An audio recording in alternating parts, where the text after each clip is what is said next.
कहानियाँ देखने के लिए हमारे चैनल को सब्सक्राइब करें और बेल आइकन जरूर दबाएं। रिया के गांव में एक स्कूल खुला। स्कूल का उद्घाटन करने के लिए जिला के कलेक्टर को बुलाया गया। सभी उनके स्वागत की तैयारी में व्यस्त थे। रिया ने पूछा, माँ ये इतनी तैयारियाँ क्यों हो रही है? बेटी जानती है आज हमारे गांव में कलेक्टर आने वाली हैं। कलेक्टर क्या होता है माँ? और सब उनके सम्मान में इतनी तैयारियाँ क्यों कर रहे हैं? बेटी कहते हैं कि कलेक्टर का पद बहुत ऊंचा होता है, तो माँ बड़ी होकर मैं भी कलेक्टर बनूंगी और खूब पैसा कमाकर आपके अस्थमा का इलाज करवाऊंगी।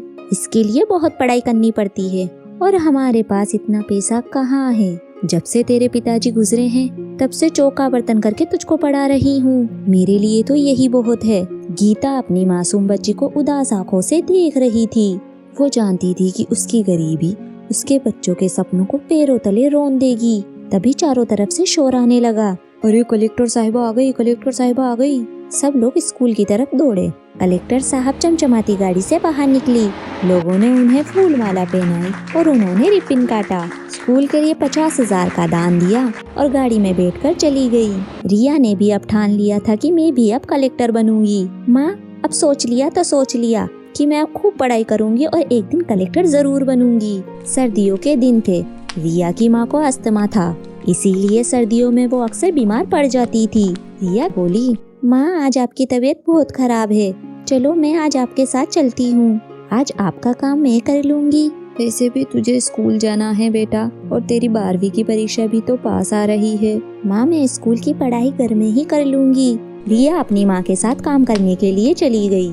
मालकिन आज मेरी थोड़ी तबीयत खराब है, इसीलिए मेरी जगह मेरी बेटी काम करेगी। ये काम कर तो लेगी? हाँ मालकिन, मैं सारा काम कर लूंगी। आप मुझे बताइए ताकि मैं झटपट काम कर लूं। फिर मुझे पढ़ना है। मालकिन की बेटी काव्या बोली, ओहो काम वाली की बेटी को भी पढ़ाई? हाँ मुझे बड़ा होकर कलेक्टर बनना है। कलेक्टर? वैसे भी काम वाली की बेटी तो काम वाली ही बनती है। कई दिन बीत गए। गीता को अस्थमा का दौरा ऐसा पड़ा कि उसकी मौत ही हो गई। भगवान ने रिया से उसका पिता तो पहले ही छीन लिया था और आज माँ भी चली गई। कई दिन तो उसने रोकर ही गुजार दिए। फिर उसने सोचा कि 12वीं की परीक्षा नजदीक है, अगर वो ऐसे रोती ही रही तो फेल हो जाएगी। यह सोचकर वो स्कूल चली गई। तभी मास्टर जी बोले, रिया कल फीस जमा करने की आखिरी तारीख है। अगर तुमने कल फीस जमा नहीं की तो तुम परीक्षा नहीं दे पाओगी। फीस कहाँ से लाऊंगी मैं फीस?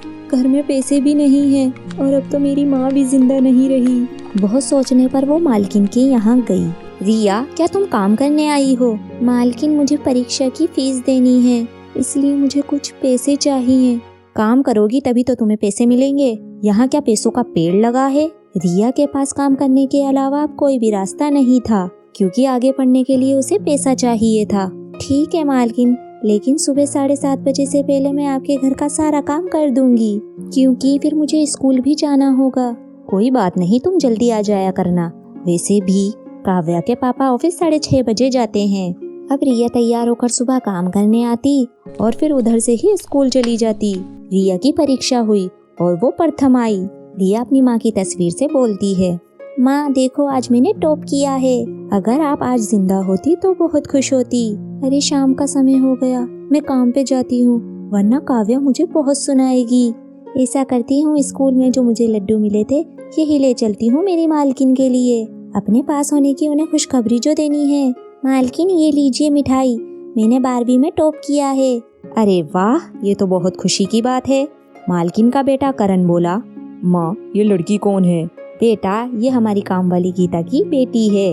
अब वो इस दुनिया में नहीं रही, इसलिए यही काम करती है। तुम तो यहाँ रहते नहीं, इसलिए तुम इसे नहीं जानते। हाँ माँ, इस बार तो मैं पूरे 1 साल में आया हूँ। सुनो, क्या नाम है तुम्हारा? मेरा नाम गीता है। Gita, I am proud of you. मैं तो समझ ही नहीं पा रहा हूँ, अपनी माँ के जाने के बाद तुमने कैसे मजबूत बनकर पढ़ाई की होगी। मुझे कलेक्टर बनना है भैया, इसलिए कोई भी रुकावट मेरे हौसलों को नहीं तोड़ पाई। Wow, I am impressed. मैं भी अपनी पढ़ाई करके वापस आया हूँ। बाकी मैं अब तुम्हारी पढ़ाई में मदद करूँगा। भैया ये तो काम वाली है, देखना इसके कलेक्टर बनने के सपने धरे के धरे रह जाएंगे। ऐसे नहीं कहते काव्या, हमें इसकी मदद करनी चाहिए। और अब जब भी रिया काम करने के लिए आती तो काव्या उसे बड़े बड़े काम देकर उसे बिजी रखती, ताकि उसके पास करण के पास पढ़ने का समय ही ना बचे। लेकिन उसे फिर भी जो भी समय मिलता वे पढ़ने के लिए बैठ ही जाती। रिया बोली, भैया मेरे पास यूपीएस की पढ़ाई के लिए किताबें नहीं है और मैं खरीदूं भी तो कैसे, मेरे पास किताबें खरीदने के लिए पैसे भी नहीं है। रिया, तुम्हारे पास पढ़ने का जज्बा है और कहते हैं कि मेहनत करो तो पत्थरों से भी पानी निकल आता है। तुम हिम्मत मत हारो, मेरा एक दोस्त है और मैं उससे किताबों का इंतजाम करता हूँ। करण को एक काम वाली को पढ़ाना काव्या को एक आँख नहीं बहता था। माँ, मुझे तो ऐसा लगता है कि इस काम वाली ने तो भाई पर कुछ जादू कर दिया है। वो कहाँ और हम कहाँ, फिर भी देखो भाई उसे बैठकर पढ़ाते हैं। हाँ, के तो तुम सही रही हो काव्या। हाँ, मैं भी देख रही हूँ करण को उसे पढ़ाने का भूत सवार है। आखिर काम वालियों को इतना सर पर चढ़ाना कहाँ की अक्लमंदी है। आज ही मैं इसे मना कर देती हूँ कि कल हमारे यहाँ काम करने ना आए। माँ बेटी ने मिलकर रिया को काम से निकाल दिया। माँ की जिद के आगे करण भी कुछ नहीं कर पाया। अब तो समस्या और भी गंभीर थी, लेकिन रिया ने हिम्मत नहीं हारी और दूसरे घर में काम करना शुरू कर दिया। और अब वह काम करने के बाद पढ़ने के लिए बैठ जाती। रात रात भर बैठकर रिया पढ़ती रहती थी। वे जब बैठकर पढ़ रही थी तभी किसी ने उसके कंधे पर हाथ रखा। रिया हैरानी से पलटी और बोली, करण भैया आप? हाँ रिया, मैंने कहा था ना मैं तुम्हें किताबें ला कर दूंगा। लो किताबें, अब तुम खूब मन लगा कर पढ़ो। मैं तुम्हें अब अपने घर पर नहीं पढ़ा सकता, लेकिन मैं अब तुम्हें रोज यहीं पढ़ाने आऊँगा। भैया आप बहुत अच्छे हो। दिन गुजरते गए, आखिर वो दिन आ ही गया जब रिया ने 86% रैंक से यूपीएससी की परीक्षा पास की और वे कलेक्टर बन गई। करण की माँ और काव्या ने जब सुबह अखबार में देखा कि रिया के कलेक्टर बनने की खबर पड़ी तो उन्हें यकीन ही नहीं हुआ। हाँ माँ, ये खबर सच्ची है, रिया कलेक्टर बन गई। चलो हम उसे मुबारकबाद दे आते हैं। जब वो तीनों रिया के घर पहुँचे तो रिया को बहुत खुशी हुई। फिर रिया बोली, मालकिन मैं कलेक्टर बन गई। सच में रिया, तुमने जो कहा वो तुमने कर दिखाया। मैं तो मानती थी कि काम वाली झूठे बर्तन धोने के सिवा और कुछ नहीं कर सकती, लेकिन मैं गलत थी। मुबारक हो रिया। और हाँ, मुझे माफ कर देना, मैंने तुम्हें बहुत सताया है। और हाँ, मुझे भी, मैंने भी काव्या के भड़काने पर मैंने तुम्हें काम से बाहर निकाल दिया था।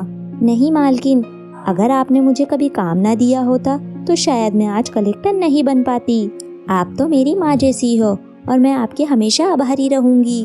देख लिया काव्या, काम से किसी की योग्यताओं को नहीं मापना चाहिए। आज इस काम वाली ने कलेक्टर बनकर पूरे जिला का नाम रोशन कर दिया। कहानियाँ देखने के लिए हमारे चैनल को सब्सक्राइब करें और बेल आइकन जरूर दबाएं।